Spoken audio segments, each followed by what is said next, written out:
তো আমাদের দেশে খুবই কমন একটি সমস্যা, সেটা হচ্ছে ডিসপেপসিয়ার সমস্যা। ডিসপেপসিয়া যেটাকে আমরা বদহজম বলে থাকি। তো ডিসপেপসিয়া এটা আসলে কি, এটা কেন হয়, এই বিষয়গুলো নিয়ে জানার আগে আমরা একটু রোগীর মুখ থেকে রোগীর সমস্যাগুলো নিয়ে জানবো। রোগীর সমস্যাগুলো নিয়ে জানার পরে আমরা এই সম্পর্কে একটু বিস্তারিত জানার চেষ্টা করবো। আপনার কি কি সমস্যা হচ্ছে, সমস্যাগুলো একটু জোরে জোরে বলবেন। আমার প্রায় মনে করো 2 মাস 3 মাস থাকি এই ব্যথা আমি কিছুতেই ভালো করছি, মানে ঢাকা মেডিকেলে গেছি, ওই জায়গায় ওষুধ দিয়েছে, ওই জায়গা থেকেও খেয়া ভালো হয়নি। আচ্ছা, আপনার ওই বুক জ্বালা পোড়া করে? এই কোমরের সাইড থেকে ব্যথা, কলজার বুত আসে, হ্যাঁ। আসিও কিন্তু এই দুই সাইডে ব্যথা করে, তল সাইড ব্যথা করে। আচ্ছা, বুক জ্বালা পোড়া করে, বুক জ্বালা পোড়া করে, গলার কাছে মনে হয় কিছু একটা আটকে আছে। হ্যাঁ হ্যাঁ হ্যাঁ।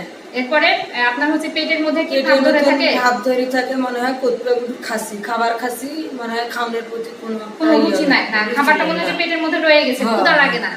হ্যাঁ, পেটের মধ্যে ভাটভুট শব্দ করে। জি হ্যাঁ, পেটের মধ্যে ভাটভুট শব্দ করে। আচ্ছা, পায়খানা কেমন হয়? পায়খানা কষা হয়। পায়খানা কষা হয় না?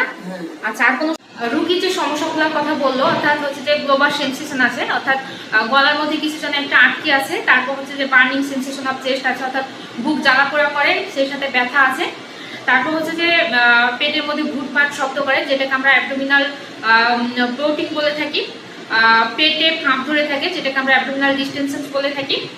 তারপর হচ্ছে তার কনস্টিপেশন বা কোষ্ঠকাঠিন্য আছে, রাতে ঘুম হয় না, সমস্যাগুলো আছে। তো এই সমস্যাগুলোকে আমরা যদি এক জায়গায় দাঁড় করাই, তাহলে পরে এটা ডায়াগনোসিস হতে পারে ডিসপেপসিয়া। তো ডিসপেপসিয়া বা বদহজম এটা অনেক কারণে হতে পারে। তার মধ্যে যে অন্যতম কিছু কারণ, যেমন হচ্ছে যে একটা জীবাণু আছে, যেটাকে আমরা এইচ পাইলোরি জীবাণু বলে থাকি। এই জীবাণুটা যদি আমাদের জিআইটিতে ইনফেকশন করে, সেখান থেকে হচ্ছে যে ডিসপেপসিয়া হতে পারে।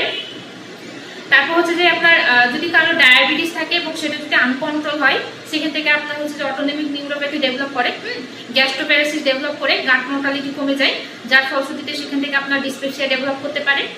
তারপর হচ্ছে কারো যদি আপনার থাইরয়েডের প্রবলেম থাকে, সেখান থেকে ডিসপেপসিয়ার মতো সমস্যা তৈরি করতে পারে।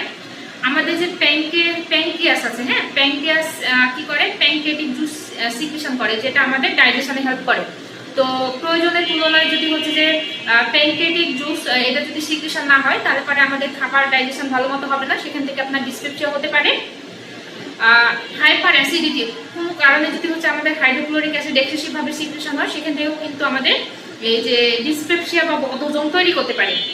তো আমরা রোগীকে কিছু প্রয়োজনীয় ইনভেস্টিগেশন দিয়েছি, রিপোর্টগুলো নর্মাল আছে। তো আমরা তাকে তার প্রবলেম অনুযায়ী চিকিৎসা দিয়েছি, আশা করি যে তার সমস্যা হয়ে যাবে ইনশাল্লাহ। হ্যাঁ, এরপরও যদি সমস্যা থাকে, তাহলে পরে তাকে বলা হয়েছে যে পরবর্তীতে একটা এন্ডোস্কোপি করতে হতে পারে, এবং যদি সমস্যার সমাধান না হয়, তাহলে পরে একজন গ্যাস্ট্রোএন্টেরোলজিস্টের আন্ডারে হচ্ছে যে তাকে চিকিৎসা নেওয়ার জন্য বলা হয়েছে। তো আমরা রোগীর সুস্থতা কামনা করি। ধন্যবাদ। আসসালামু আলাইকুম।